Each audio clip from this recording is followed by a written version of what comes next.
Bismillahirrahmanirrahim. Assalamualaikum warahmatullahi wabarakatuh.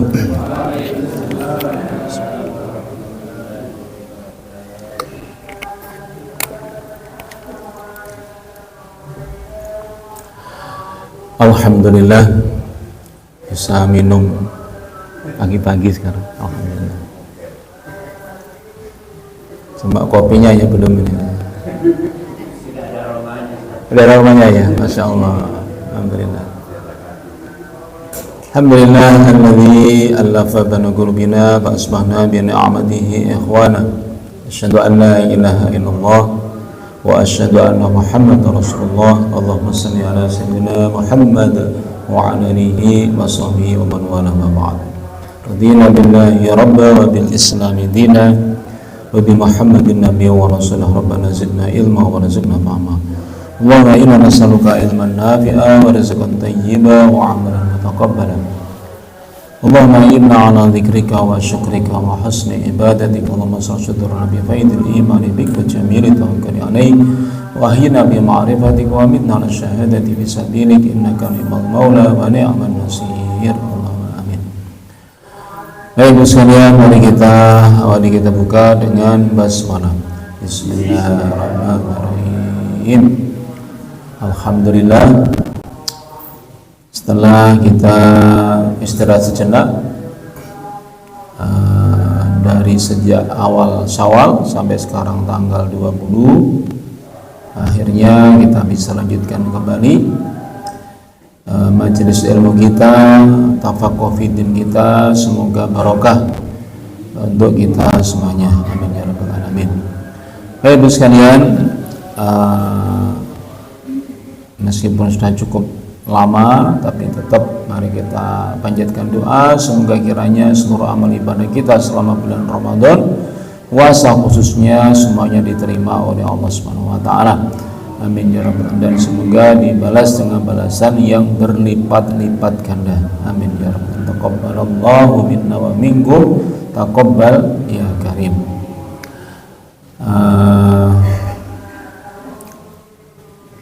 Demikian juga saya sampaikan tahniah selamat bagi para jamaah yang sudah selesai puasa Syawalnya, 6 hari di bulan Syawal.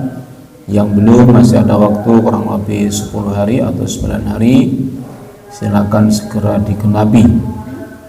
Sementara saran saya mengikuti pendapat untuk bayar hutang puasa bisa belakangan, meskipun juga ada yang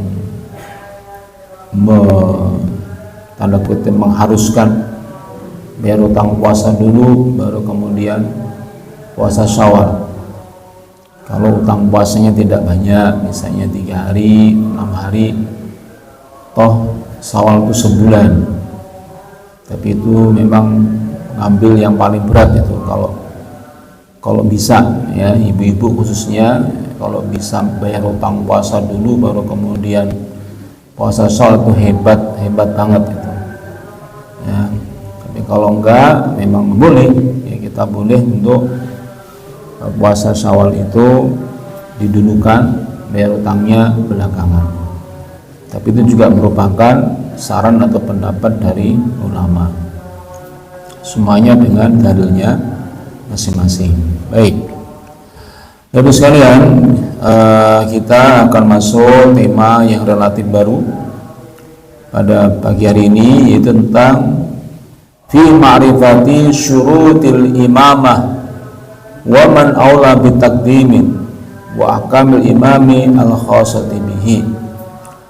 Itu bab tentang memahami syarat-syarat menjadi imam sholat maksudnya ya. Kemudian siapa yang paling utama, yang paling afdol untuk menjadi imam dari yang ada ya. Kemudian bagaimana kalau kita mengangkat imam secara khususnya. Nah, kita mulai dari yang pertama, yaitu tentang siapakah yang lebih utama menjadi imam. Ya kalau yang namanya imam ya sudah langsung jadi imam ya, kalau namanya imam. Tapi ini maksudnya ya imam sholat ya. Ya mungkin itu luar biasa ya doanya orang tua itu. Kalau ada anak yang diberi nama imam itu luar biasa. Harapan orang tua itu menjadi imam ya. Daripada cuman harapan maka langsung namanya jadi sudah langsung menjadi imam, betul-betul terjadi adalah sudah menjadi imam. Nah itu luar biasa. Faqala malikun ya ummul qauma afqahuhum la aqra'uhum. Imam Malik mengatakan yang utama untuk menjadi imam itu adalah yang paling paham di antara mereka, yang paling paham agama di antara mereka, bukan yang paling bagus bacaannya. Jadi Imam Malik, mazhab Maliki itu menekankan tentang substansinya. Apakah beliau tidak membaca hadis ya ummul qauma aqra'uhum? Ya jelas baca. Yang mengimami, yang berhak mengimami suatu kaum adalah yang paling bagus bacaannya. Itu hadisnya begitu, hadis yang masyhur mengenai syarat imam yaitu ya ummul qauma aqra'uhum li kitabillah. Nah, ini apa nanti saya kutip lengkapnya ya. Nah jadi yang dipilih oleh Imam Malik itu bukan zahirnya hadis atau teksnya hadis, tapi apa? Substansinya.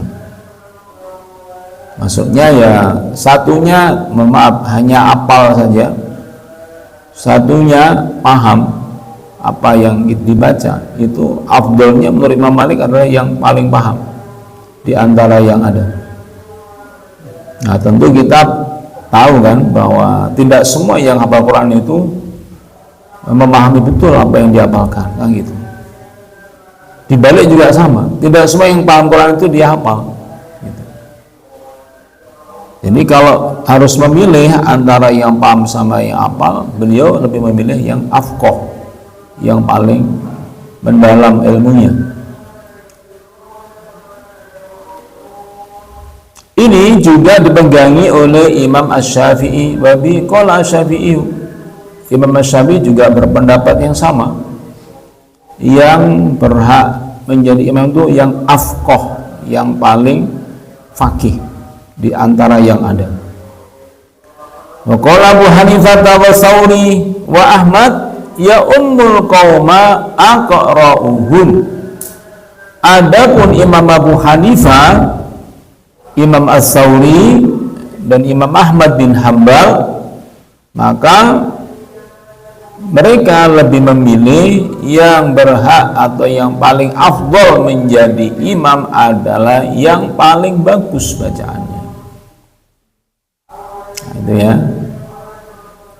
Jadi ini kalau dikaitkan dengan mazhab yang 4, yaitu Hanafi, Maliki, Asy-Syafi'i dan Hambali, maka posisinya adalah 50-50.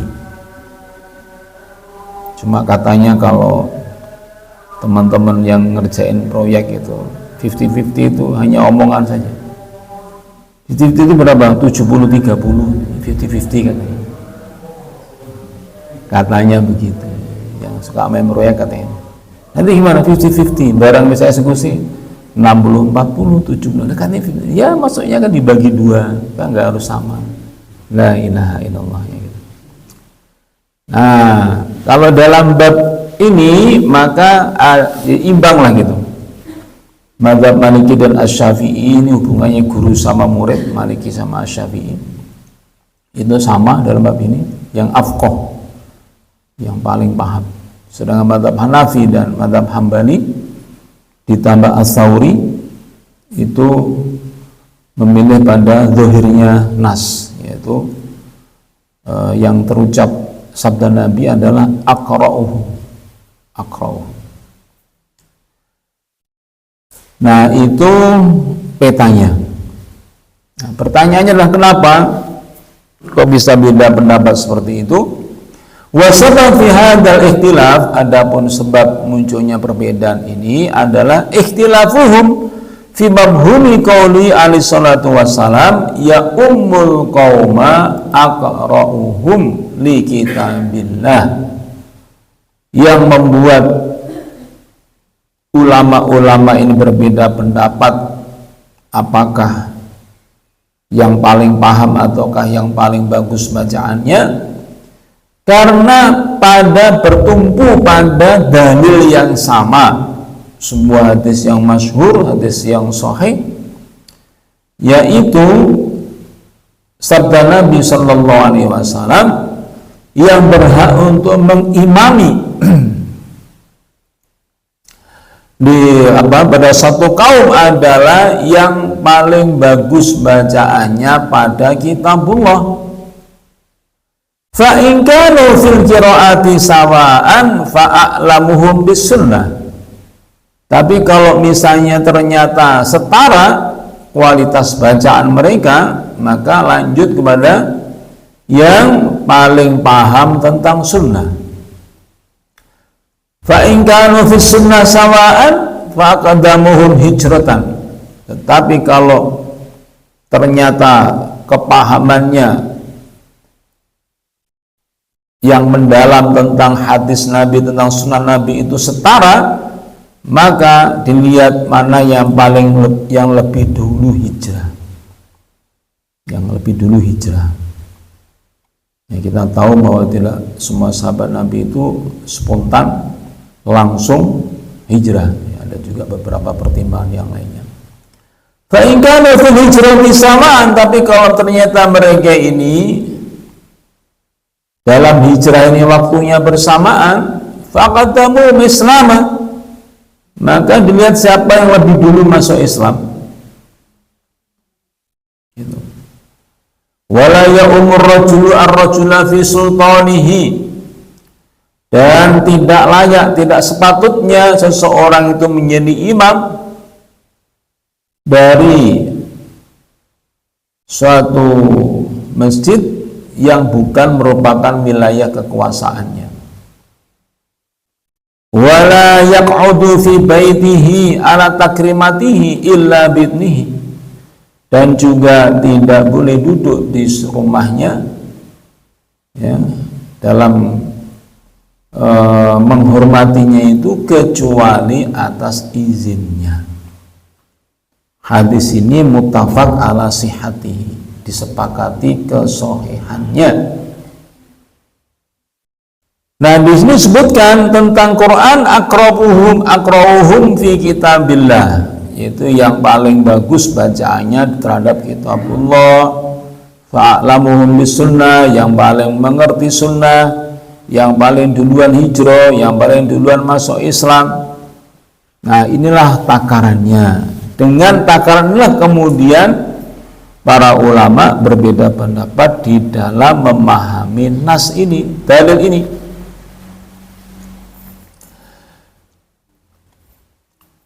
Itu apa? Lakin ikhtalafal ulama fi mafhumihi. Para ulama berbeda di dalam memahami hadis ini. Faminhum man hamalahu ala dhahirihi. Sebagian mereka membawa hadis ini pada pemahaman zahirnya, realnya, nyatanya, teksnya itu bagaimana. Di antara begitu ya Abu Hanifah, Ats-Tsauri, dan Ahmad bin Hanbal. Wa minhum man fahima min al-aqra hahuna al-afqah. Sementara ulama yang lainnya memahami aqra di sini afqah, yaitu yang paling faqih, yang paling paham. Alasannya apa? Li'annahu za'ama annal hajata ilal fiqhi fil imamati amassu minal hajah ilal qiraah. Karena sesungguhnya kebutuhan, ya mereka ini meyakini bahwa kebutuhan seorang imam untuk paham dalam keimamannya itu jauh lebih dipentingkan daripada sebatas dia bagus bacaannya.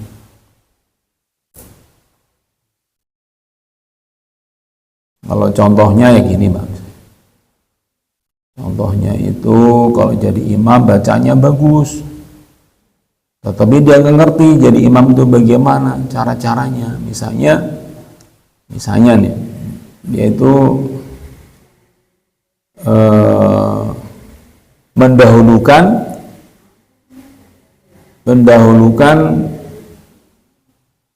suaranya daripada gerakannya.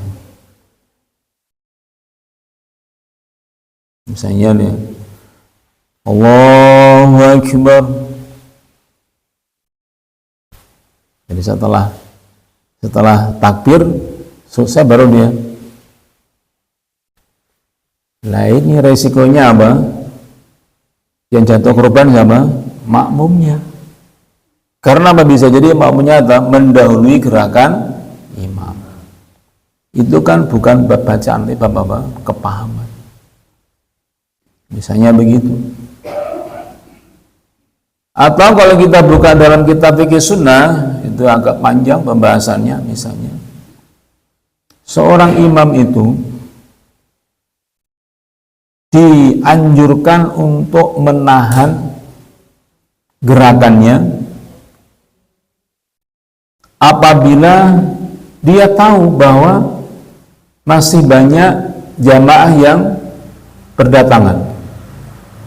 Misalnya kita ngimami sholat maghrib, terus sudah baca surah atau ayat di rakaat pertama, itu masih tempat wudhu masih ramai, membericik orang pada masih wudhu. Ya berarti tahu bahwa ada orang yang masbuk kan. Nah kalau pilihan umumnya jumhur itu seorang yang datang dia mendapati rukuknya imam maka dapat 1 rakaat. Itu kepahaman lagi kan, bukan bagusnya, ini kepahaman. Janganlah ngerjain makmumnya, tahu kalau masih wudhu dan dimareni ayatnya langsung Allahu Akbar. Nah, ini kan namanya malah ngerjain makmumnya supaya nggak dapat rakaat yang pertama. Justru harus dibalik. Tahu begitu apa? Ya berarti bacanya malah dipanjangin. Bukan kayak sadono panjang begitu maksudnya ya, dipanjangin.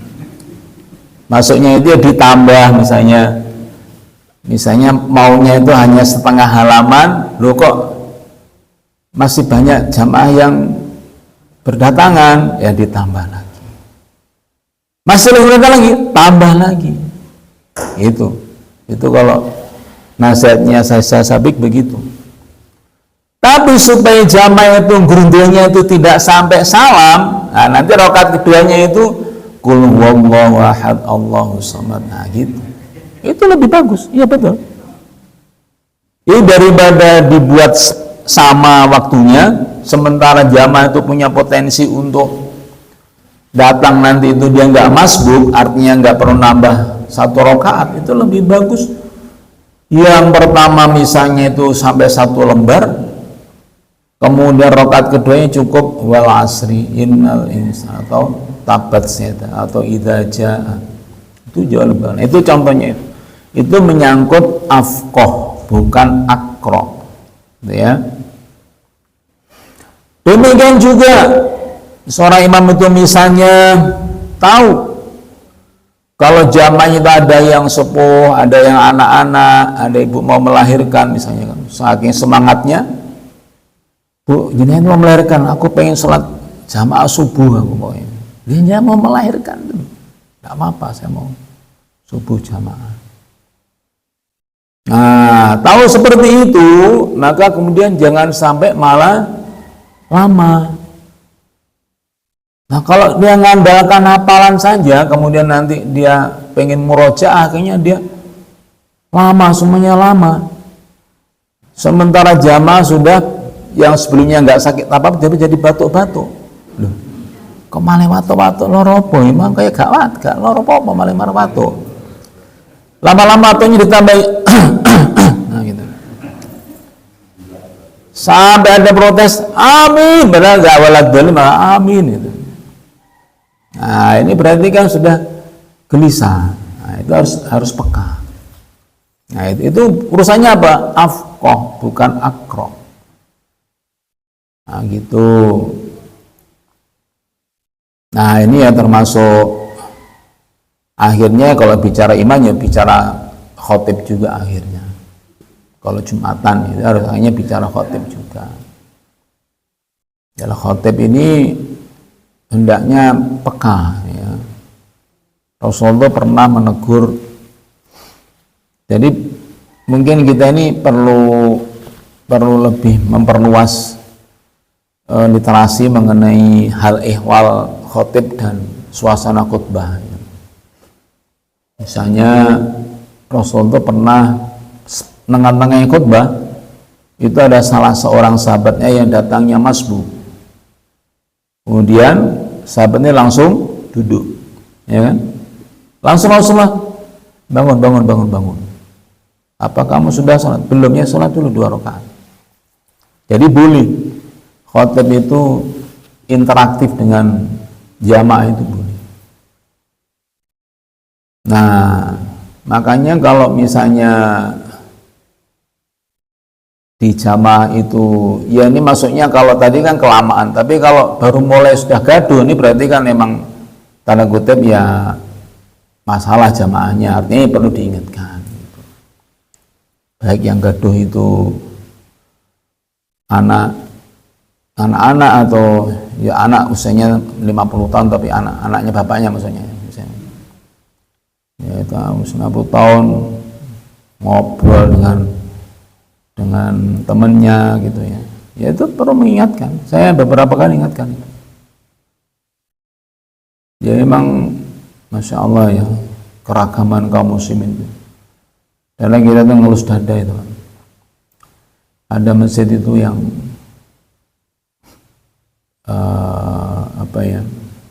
jamaahnya itu betul-betul semau maunya. Saya mengalami gitu. Maksudnya saya ngisi khutbah rutin juga di situ, Jumatan maksudnya. Itu nggak bisa disuruh masuk itu nggak mau. Padahal di dalam itu masih banyak tempat. Di luar itu sudah khutbah maksudnya. Terus dia menghadapnya ke timur, kemudian ngobrol sama temannya dan merokok. Itu sudah sedang proses khutbah. Itu memang ada kayak gitu. Ya saya negurnya berhati-hati. Saya hanya bisa menghimbau karena ya bagaimana? Itu kan orang tua kantor Bang di masjid kantor. Artinya nggak mungkin nggak ngerti. Jadi kayak ekspresif mungkin karena beban kerja yang berat atau mungkin lagi suntuk itu ekspresif untuk menunjukkan memang nggak pengen sempurna Jumatannya. Takut dosa akhirnya datang aja gitu. Tapi ya nggak mau tertib sama sekali, nggak tertib sama sekali. Baru setelah qomat baru kemudian masuk dengan wajah yang tidak ada merasa menyesal atau malah nggak ada, biasa saja. Nah waktu khutbahnya saya sampaikan ya kalau adabnya jenengan sebagai makmum, sebagai jamaah itu ya mendengarkan khutbah dengan baik, apalagi sudah tidak ada halangan apapun ya silakan masuk, ya gitu saja. Karena kalau kemudian dibentak atau dimarahi sampai kemudian misalnya apakah boleh saya bahkan saya turun mengingatkan itu boleh, mendekati itu boleh, sebagai khotib itu boleh, turun dari mimbar maksudnya. Nah, itu kan jadi nanti kayak heboh gitu. Nah makanya ada baiknya ya kalau misalnya ini saran saja supaya mengurangi kesalahpahaman. Kalau memang masjid kita ini misalnya jamaahnya ini banyak anak-anak, kan bagus. Anak-anak ke masjid kan bagus, kita senang kalau ada ke masjid. Tapi namanya anak-anak itu kayaknya mesti aneh kalau diem semuanya, malah aneh gitu. Jadi anak-anak apa anak tua apa anak-anak kok teko langsung ngundang, langsung khusyuk, Allah, kan malah aneh gitu. Jadi anak-anak dia ya paling dari masuk ini malah langsung salto paling ya, masuk langsung. Ya itulah namanya dunia anak-anak ya, seperti itu. Nah, karena ada ikhtilaf berkaitan dengan apa, idza qulta li sahibika yaumal jum'ati ansit wal imamu yaktubu faqad lahut. Kalau kita sebagai makmum, sebagai jamaah itu ngomong kepada teman sebelahnya, diam kamu, jangan ngomong, padahal imamnya sedang khutbah, maka faqad lagot, maka ibadah Jumatnya sia-sia. Lah kan harus kasihan imam khotibnya itu kalau melihat apa namanya jamaahnya Jumatannya sia-sia gara-gara ngingetin sebelahnya supaya diam. Ya khotibnya yang harus proaktif. Itu satu. Yang kedua, ini namanya mensiasati. Mensiasati gimana? Jangan ngomong tapi dengan gerakan saja. Misalnya nyenggol, kok sebelahnya kok ngomong diri, itu disenggol pakai sikut, kurang mantep, begitu ya. Ya, kurang lagi ya apa apa bawa plester apa bagaimana begitu, atau bawa tali apa kecek apa terserah lah apa namanya, supaya tahu, supaya lebih tertib.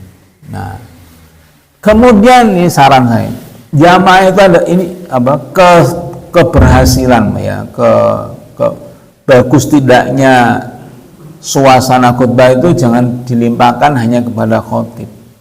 Kita semua harus peka, jamaah harus peka semuanya. Kalau tahu ada yang bercicilan gitu ya ditahan, dipegang atau bagaimana gitu. Yang penting jangan keluar suaranya, diam kamu. Ya sudah, diam kamu. Akhirnya dibalas sama anak SD, sudah dapat pelajaran, katanya sia-sia. Bapak kok ngomong diam, kan bapak sia-sia Jumatannya. Ya bene, lo malah bene ya, tambah nemen.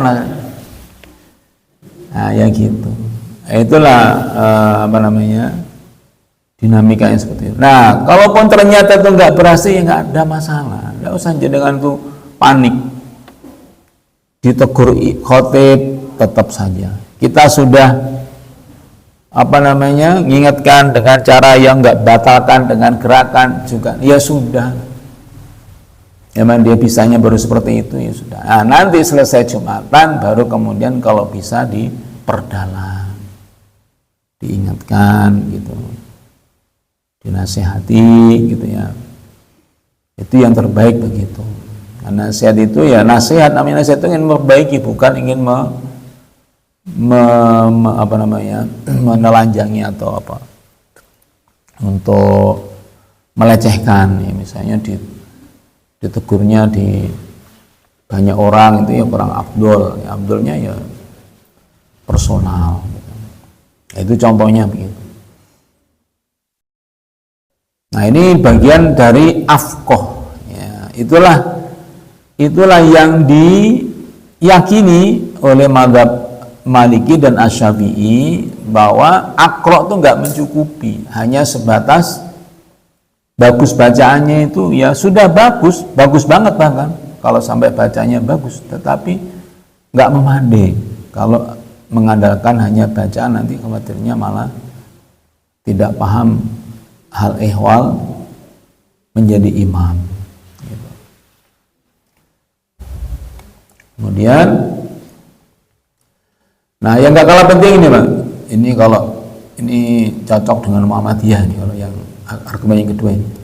Wa aidan fa innal aqra'a minas sahabati kana huwal afqah daruratan. Nah, ini yang lebih menarik, namanya kontekstual. Jadi jenengan jangan merasa Jangan merasa hal yang baru kalau berpikir kontekstual.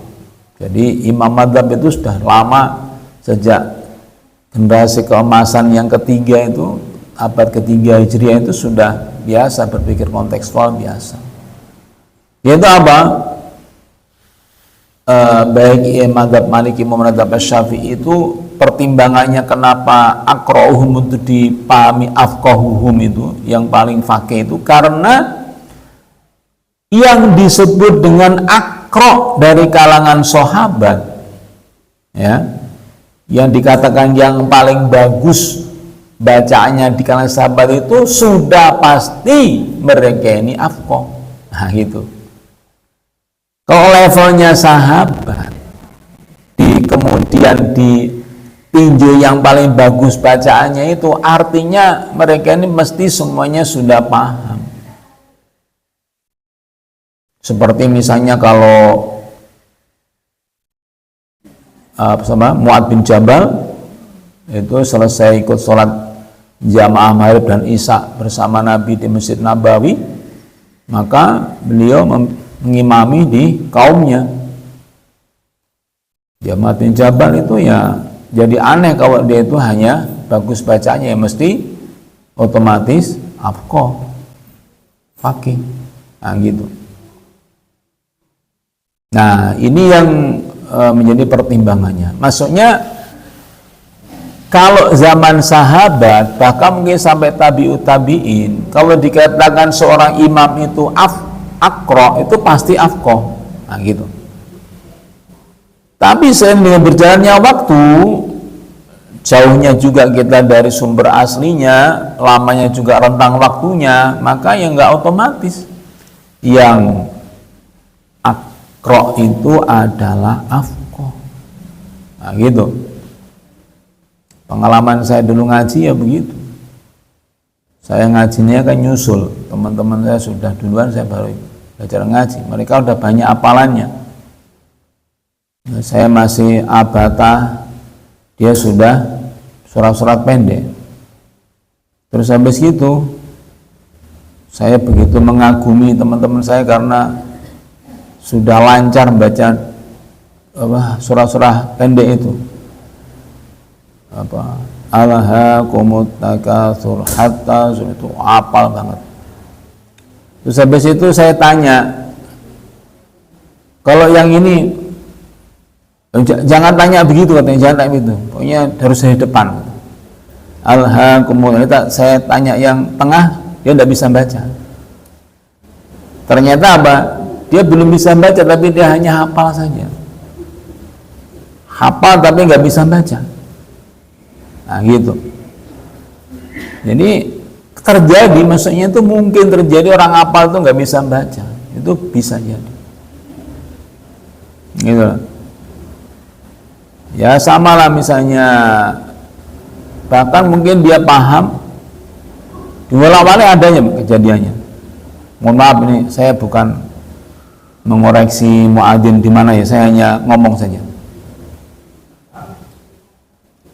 Ada masjid itu yang adzannya itu bagi saya sangat mengganggu ketika baca takbir. Itu bacanya gini, Pak. Allahu Akbar, Allahu Akbar.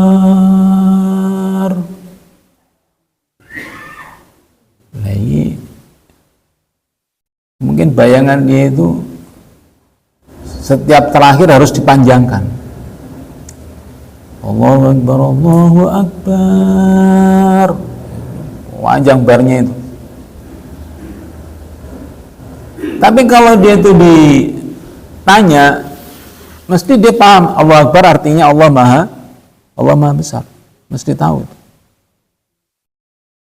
Tetapi ketika mengucapkan ternyata tidak sesuai gitu. Ya karena kepahamannya mungkin cuman sampai situ saja gitu. Wa dzalika bi khilafi ma 'alaihi nasu al-yauma. Dan kualitas itu ya berbeda dengan kondisi umat Islam hari ini. Hari ini kapan? Hari ini harinya Ibnu Rushd rahimahullah ta'ala, yaitu abad ke-13 Miladiyah. Jadi kejadiannya itu sudah tahun 900-an, pahamnya Imam Madzhab itu. Kemudian 4 abad setelahnya itu ditulis begitu oleh Ibn Rushd, yaitu apa? Yaitu tidak ada jaminan orang yang hafal yang paling bagus bacaannya itu dia paham.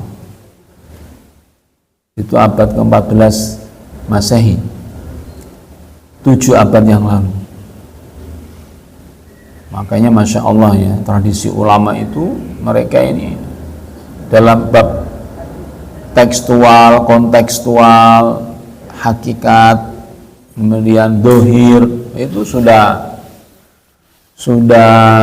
menjadi standar kepahaman mereka ya. Makanya kita perlu belajar dari mereka. Nah kalau misalnya ada yang mengatakan begini, lah ini kenapa sampai urusan beginian ada 2 pendapat, 3 pendapat begini? Kenapa kita tidak langsung saja buka dalilnya biar kita nggak beda pendapat? Ya kalau kayak gitu yang dimaksud ya silakan. Tetapi saya ingin mengingatkan, khawatirnya jenengan itu menuduh seolah-olah Imam Madzhab yang 4 itu ketika berpendapat, berfatwa dikira tidak pakai dalil. Saya khawatir begitu saja. Padahal apa yang akan kita lakukan kalau kita membuka langsung dalilnya atau hadisnya, tidak bisa tidak mesti menyertakan pemahaman kita atau pemahaman dari guru kita atau ustadz kiai kita, ulama kita. Ya akhirnya apa? Jas buka ikat belangkon. Apa artinya? Sama juga sami mawon. Itu jas buka ikat belangkon sama juga sami mawon. Itu kalau bahasanya Makassar mungkin begitu ya. Nah gitu.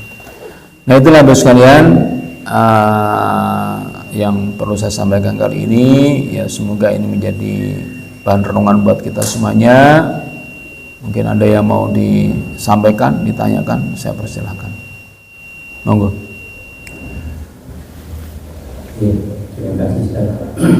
Assalamualaikum warahmatullahi wabarakatuh. Waalaikumsalam warahmatullahi wabarakatuh. Pertama saya ucapkan terima kasih Ustaz masih bersedia membersamai kami ini. Alhamdulillah. Meskipun sekarang 1-3 ya Ustaz. Karena apa? Jamaah juga insya Allah setiap hari itu Ustaz. Semakin beraneka ragam Ustaz. Ya, siap. Terima kasih sudah membersamai kami. Kemudian yang saya tanyakan tentang imam, Ustaz, di masjid kita ini imamnya itu lebih banyak menggunakan imam dari Kriya Tilawah Ustaz. Ya. Salah satu pilihannya bahwa insya Allah dari Kriya Tilawah itu bacaannya bagus, dan kami dengar bahwa kami tahu bahwa di sana memang dipersiapkan untuk imam, berarti paham. Ustaz itu paham tentang hal itu. Ya. Nah, kemudian imam berikutnya yang menjadi badal itu mabuknya di sini, Ustaz Sahrul itu. Ya. Kemudian kalau tidak ada baru memilih yang lain yang ada itu Ustaz. Ya. Nah, dalam konteks ini apakah ada perbedaan memilih imam, yang ini mengimam itu pada saat sholat misalnya zuhur dan sholat maghrib, artinya yang terdengar bacaannya dan tidak terdengar bacaannya. Kalau misalnya sama-sama lah kita nggak paham Ustaz, pada saat zuhur apakah boleh misalnya ya tidak begitu bagus bacaannya, boleh seperti itu atau gimana Ustaz? Apakah dua-duanya sholat ini sama standar diberlakukan? Ya. Mohon pencerahan Ustaz. Terima kasih. Ya, baik. Ya, tentu saja kalau bacaan sholat siriyah, siriyah yaitu duhur asar misalnya, itu beda ya. Standarnya tidak seberat yang maghrib isya subuh. Tetapi ya tetap saja dia harus fasih di dalam melafalkan yang harus dihafalkan, misalnya Allahu Akbar. Ya tadi misalnya kalau dia siapapun suruh maju kemudian Allahu Akbar, nah, ya itu berarti ya jangan, belum paham. Kemudian Sami Allahu liman hamidah, nah ya nggak boleh juga, harus pendek. Sami Allahu liman hamidah. Kemudian ya ini kita itu kan pakai kebiasaan juga ya, misalnya gini, ya tahu kalau jenengan, kalau saya itu terpengaruh dengan intonasi lagu, misalnya antara dari bangkit rakaat 1 ke rakaat kedua dengan rakaat kedua ketika duduk itu takbirnya lagunya harus beda, walaupun nggak ada kewajiban tapi sebaiknya berbeda. Misalnya gini, setelah sujud kedua rakaat pertama mau bangkit rakaat kedua berarti kan mau berdiri, ya takbirnya kalau bisa yang lama, Allahu Akbar, maksudnya dilamakan dibanding dengan kalau kita duduk ya Allahu Akbar. Nah itu supaya tahu kalau ini duduk, jangan malah dibalik ngerjain namanya itu. Rakaat mau kedua Allahu Akbar, dan barang yang mau pas duduk Allahu Akbar, kalian malah dikira berdiri gitu. Nah kayak gitu, itu kan namanya kebiasaan. Nah itu contohnya.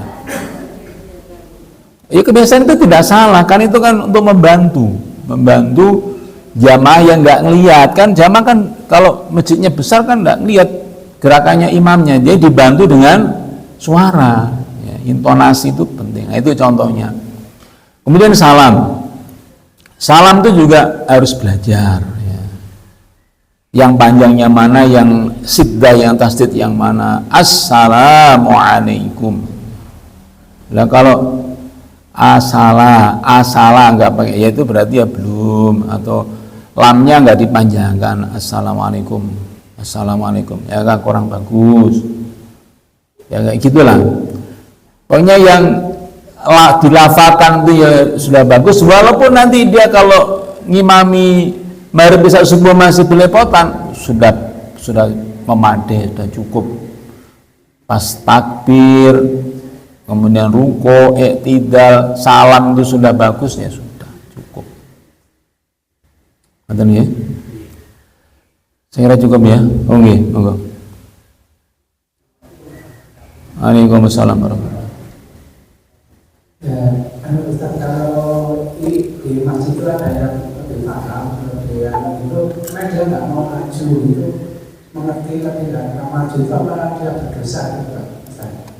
Ya, sebaiknya kalau emang suruh maju nggak bisa, ya suruh mundur. Tapi ngadep ke timur dulu. Ya udah, kalau nggak mau maju mundur saja. Ya sudah, ngadep ke timur terus suruh mundur. Nanti kan dia jadi imam juga akhirnya. Nah gitu, kalau nggak mau maju disuruh mundur saja, ya dimundurkan. Nah kalau dia tahu, tapi tahu itu dasarnya mesti sudah kalau kejadian kan. Kalau akan kan ngiro-ngiro toh. Sudah tahu bahwa imam itu kurang bagus dan kita ini secara objektif lebih bagus, kita itu tidak mau, ya berdosa. Kita berdosa itu. Dan saya terus terang mengalami itu. Saya memakai itu. Ada sebuah masjid, saya nggak mau sebutkan. Masjid itu saya berkali-kali menjadi makmum itu, imamnya tetapnya itu menurut takaran saya kurang bagus. Artinya saya lebih bagus daripada dia. Maka ketika saya dipersilakan, saya langsung ambil. Kan tadi ada ketentuan nggak boleh kita nyelonong. tadi di hadis yang tadi saya bacakan. Jadi kita yang bukan imam tetap tuh nggak boleh di masjid yang bukan wilayah kita itu kita nggak boleh nyelonong, nggak boleh, harus diizinkan sama takmirnya atau imam yang tetapnya gitu. Kalau langsung nggak boleh. Jadi kalau dipersilakan, alhamdulillah saya malah gitu, karena saya ingin menyelamatkan itu. Saya ini tidak bicara mengenai ambisi, enggak, maksudnya saya tahu misalnya panjang pendeknya bermasalah, makhraj hurufnya masih bermasalah. Ya saya disuruh maju, ya alhamdulillah saya bisa. Gitu. Gandol-gandol bacaannya itu. Saya ya biasalah gitu. Di beberapa masjid begitu, Mas. Jadi kita harus punya asyur bil mas'uliyah. Kita harus merasa bertanggung jawab. Ini bukan urusannya apa urusannya kita pamer atau rebutan imam, nggak ada. Saya pun juga kalau saya tahu imamnya lebih bagus, ya saya nggak mau malah. Yang jenis lebih bagus dari saya, malah saya suruh maju, ya saya nggak mau. Karena saya juga tahu siapa imam yang lebih bagus dari saya tahu. Maksudnya saya itu bukan sok semuanya lebih bagus, mengadakan lebih bagus dari saya, enggak. Saya banyak yang lebih bagus dari saya, banyak banget. Ada beberapa yang kurang bagus dalam pandangan saya. Dalam bab ini ya pakai ilmunya Gus Baha itu. Jadi kita jangan malah berlagak tawaduk, ya malah ngerusai suasana jamaah. Kasihan gimana. Nonton ya. Cukup ya saya kira, karena saya mau ada agenda ngopi di depan itu, makanya kita tutup dengan doa kafaraah majelis. Subhanallah wa bihamdihi, asyhadu an la ilaha illa anta, astaghfiruka wa atubu ilaik. Assalamualaikum warahmatullahi wabarakatuh.